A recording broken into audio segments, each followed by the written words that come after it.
வழங்கப்படுகிறது.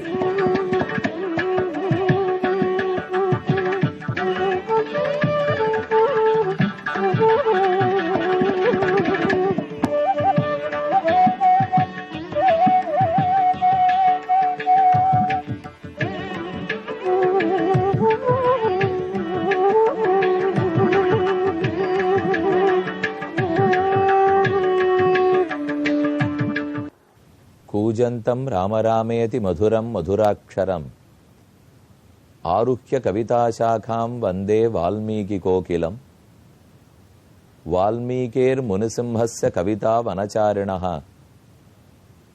शृण्वन् रामकथानादं कोनयाति पराङ्गतिम्. இந்த ஸ்லோகங்கள் ராமாயணத்தை பாராயணம் செய்யும்போது முதலில் நாம் சொல்ல வேண்டிய தியான ஸ்லோகங்கள். 6 காண்டங்களோடு 24,000 சொச்சம் ஸ்லோகங்களோடு 500 சர்க்கங்களுக்கு மேல் இருப்பது ஸ்ரீமத் வால்மீகி ராமாயணம். எத்தனையோ மொழிகளில் மொழி பெயர்க்கப்பட்டு ஆங்காங்கு பாட்டு ரூபமாகவும், அதாவது இசைக்கப்பட்டும், நடன ரூபமாகவும் இப்படி பலவாறும் கொண்டாடப்பட்டு தங்கள் இல்லத்துள் ஒருவனாகவே சீதையையும் ராமனையும் மக்கள் கொண்டுள்ளார்கள். ராமாயணத்தின் 6 காண்டங்களில் முதல் காண்டம் பாலகாண்டம். அதை நாம் நன்கு கேட்டு முடித்து அடுத்து அயோத்தியா காண்டம், மிக நீண்டதான காண்டம், அதையும் அனுபவித்து முடித்தோம். ராமன் தண்டகாரண்யத்துக்குள் நுழைகிறார். அத்ரி அனசூயனுடைய ஆசிரமம், அங்கிருந்து விடை பெற்று கொண்டு அடர்ந்த கானகத்துக்குள் ராமன் நுழைகிறார். தண்டகாரண்யம் என்னும் காடு மிக பெரியது. சித்திரகூடத்துக்கு தெற்கே தொடங்குகிறது. நாகப்பூருக்கு வடக்கே இருக்கும் ராம்டேக் என்னும் இடம் வரை நீண்டிருக்கிறது. இதன் வழியில்தான் ஜபல்பூர் தாண்ட வேண்டும். நர்மதா நதியையும் தாண்டுகிறோம். அப்ப ஓர் கோணம் சித்திரகூட்டம், அடுத்த கோணத்தின் முடிவு ராம்டேக், 3வது கோணம் மகாராஷ்டிரத்தில் உள்ள நாசிக் பஞ்சவட்டி. இந்த 3 புள்ளிகளையும் இணைத்தோமானால் ஒரு முக்கோண வடிவில் வரும். கிட்டத்தட்ட தண்டகாரண்யம்ங்கிற காடு இதுவே. தண்டகன் தண்டகன் என்பான் இக்ஷ்வாக்கு வம்சத்திலேயே பிறந்தவன்தான். அவனுடைய பெயரில்தான் இந்த காடு விளங்குகிறது. ராமன் காட்டுக்கு புகுந்து விட்டார். ஆனால் அயோத்தி மக்கள் சுலபத்தில் விட்டு விடுவார்களா? நாம் ஆரண்ய காண்டத்தை அடைந்து விட்டோம். ஆரண்யம் என்றாலே வனம், காடு என்று பொருள். இனிமேல் இதில் 75 சர்க்கங்கள் உள்ளன. நாம் இதுவரை முதல் 2 காண்டங்களில் 196 சர்க்கங்களை பார்த்துள்ளோம். இனி இந்த காண்டத்தில் பார்க்க வேண்டியது 75 சர்க்கங்கள். இப்பதான அயோத்தியா காண்டம் தாண்டி இருக்கிறது. ராமன் காட்டுக்கு வந்து விட்டாலும் அயோத்தியாவாசிகளுக்கு அவனை விட்டு விடுவதற்கு எண்ணமில்லை. அதனால் இன்னும் கொஞ்சம் அயோத்தியின் வாசனை நம்மை தொடர்கிறது போலும். ஏன் சொல்கிறேன்னு பார்க்கிறீர்களா? நாம் சேலத்திலிருந்து சுமார் 8 கிலோமீட்டர் தூரத்தில் இருக்கும் அயோத்தியா பட்டணத்தை அடைந்துள்ளோம்.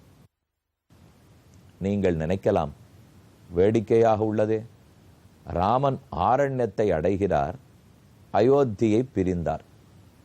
ஆனால் கதை கேட்கும் நாம் இப்பதான் அயோத்தியா பட்டணத்தை அடைகிறோம்.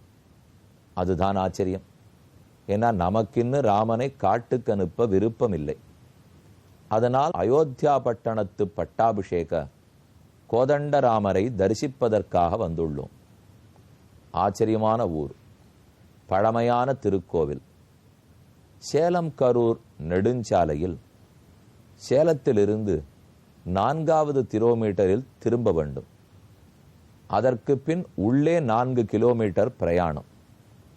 மொத்தம் 8 கிலோமீட்டர் தூரம் சேலம் நகரத்திலிருந்து வந்தால் ஆச்சரியமான கோயில், அற்புதமான கோபுரம், அனைத்தும் புதுப்பிக்கப்பட்டு வெள்ளை அடித்து நம் அனைவரையும் வா என்று வரவேற்பது போலவே உள்ளது.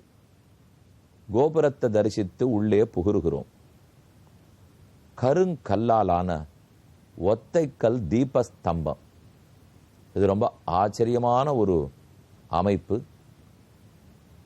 மண்டபம், மண்டபத்துக்கு நடுவில் இருக்கும் தீபஸ்தம்பம், அதற்கு மேல் இருக்கும் அலங்கார வளைவு. இந்த கருங்கல்லை பார்த்தாலே பழமை விளங்கும். மண்டபத்துக்குள்ளே தீபஸ்தம்பத்தில் சங்கம், சக்கரம் முதலானவையும் சேவித்து கொள்ளலாம். தாண்டி உள்ளே செல்கிறோம். பலிபீடத்தில் வணங்குகிறோம். இதோ பிராகாரத்தை பார்த்தாலே கோவில் விசாலமானதுங்கிறது தெரியும். கருடனுக்கு தனி சந்நிதி, பெரிய சந்நிதி.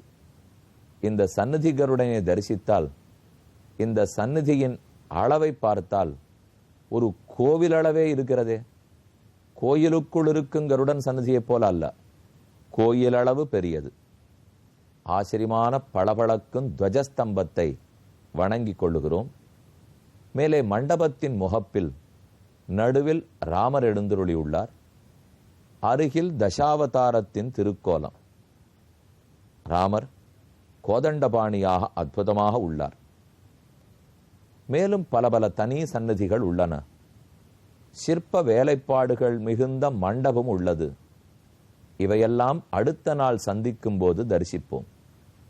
இப்போது நாம் அயோத்தியா காண்டத்திலிருந்து ராமனை தொடர்ந்து ஆரண்ய காண்டத்தை அடைந்துள்ளோம். அரண்ய காண்டம் என்பதுதான் புத்தகங்களிலெல்லாம் போடப்பட்டிருக்கும். ஆனால் ஆரண்யம் என்னும் பல பேர் சொல்லுகிறார்கள். நாம் புத்தகத்தில் இருக்கும்படிக்கு அரண்ய காண்டம் என்று கொள்ளுவோம். முதல் சர்க்கம். ராமன் காட்டுக்குள் நுழைந்தவுடன் மகர்ஷிகள் அனைவரையும் சந்திக்கிறார். கூட்டமான மகர்ஷிகள். இவர்களெல்லாம் ராட்சசர்களாலே மிகவும் துன்புறுத்தப்பட்டவர்கள். ஒரு ராட்சசன் காதை கடித்தான், மற்றொருத்தன் தொடை சதையை பிடுங்கினான், மூன்றாமவன் மூக்கை கடித்து விட்டான். கள், இரத்தம் ஆகியவற்றை கொட்டி யாக யஜ்ஞங்களை பண்ணவிடாமல் தடுக்கிறார்கள். நாங்களெல்லாம் மிகவும் நொந்து போயிருக்கிறோம் ராமா, நீதான் காப்பாற்ற வேண்டும் என்ன ரிஷிகள் வேண்டுகிறார்கள். பிரவிஷ்யது மகாரண்யம் தண்டகாரண்யம் ஆத்மவான் ராமோ ததர்ஷ துர்தர்ஷா தாபச ஆசிரம மண்டலம். ஆசிரமத்தின் கூட்டம்.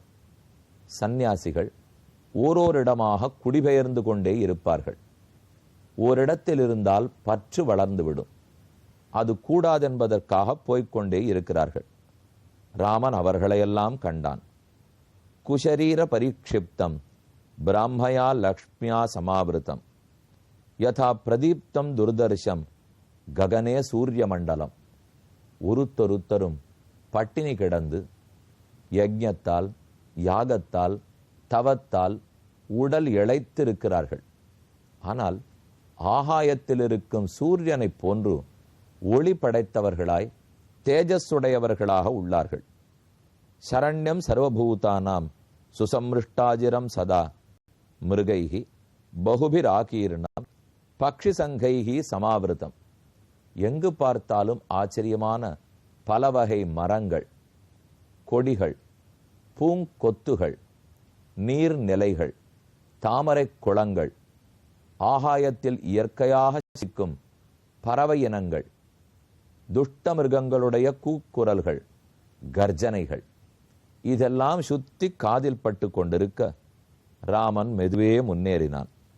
அபியகச்சன் மகாதேஜா விஜ்யங்கிருத்வா மகத்தனுகு தத்ருஷ்டுவா ராகவ ஸ்ரீமான் தாபச ஆசிரம மண்டலம்.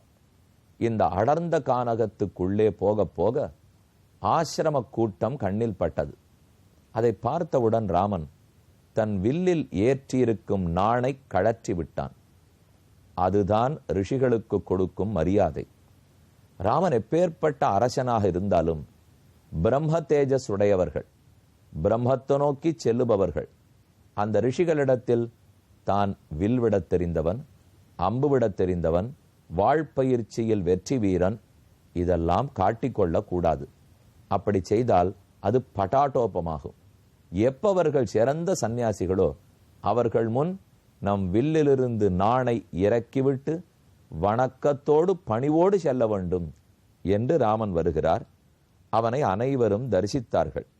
மங்களானி பிரயுஞ்சானாக பிரத்யகிருண்ணன் திருடவிரதாக ரூபசம்ஹனனம் லக்ஷ்மீம் சௌகுமாரியம் சுவேஷதாம் ததிருஷுகு விஸ்மிதாகாராக ராமஸ்ய வனவாசினக.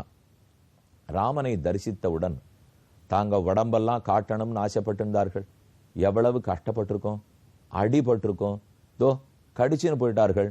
எல்லாத்தையும் சொல்ல காத்து கொண்டிருந்தவர்கள் இது எதையுமே பேசவில்லை. ராமனை பார்த்தவுடன் திகைத்து போய், என்ன அழகு, என்ன அழகு, நாங்களும் எத்தனை நூற்றாண்டுகளாக இந்த மாந்தோல் மரபுரியை ஒழுங்காக அணிந்து கொள்ள வேண்டும் என்று முயற்சி செய்கிறோம். ஆனா ராமா, உனக்கும் மாந்தோலுக்கும் சம்பந்தமே இல்லை. ஆனா இப்போதுதான் உடுத்தி கொண்டிருக்கிறாய். மரம் கொடுத்த மரப்பட்டை, அதனால் நெய்யப்பட்ட ஆடை, அது ராமன் உடம்புல பொருந்தி இருக்கிறத பார்த்துட்டு எங்க கண்ணெச்சிலே பட்டுடும் போல் இருக்கே, எங்க திருஷ்டி பட்டுவிடும். ராமா, எங்க கண் படாம இருக்கட்டும், அவ்வளவு அழகா உனக்கு பொருந்தி இருக்கு என்று மங்களாசாசனம் செய்தார்களாம். பல்லாண்டு பல்லாண்டு பல்லாயிரத்தாண்டு உன் சேவடி செவ்வி திருக்காப்பு. நமக்கு ஆச்சரியமா இருக்கும். பட்டாடை உடுத்தவன் மர ஆடையா உடுத்திருக்கிறான்னால் அவனுக்கு எந்த ஆடையும் பொருந்தி இருக்கும். செவ்வரத்த உடையாடை அதன் மேலோர் சிவளிகை கச்சென்கின்றாளால் அவ்வரத்த வடியினையும் அங்ககளும் பங்கயமே என்கின்றாளால் மைவளர்க்கு மலராளர் கணபுரத் தம்மானை கண்டாள்களோ என்று திருமங்கையாழ்வாருடைய பாசுரம்.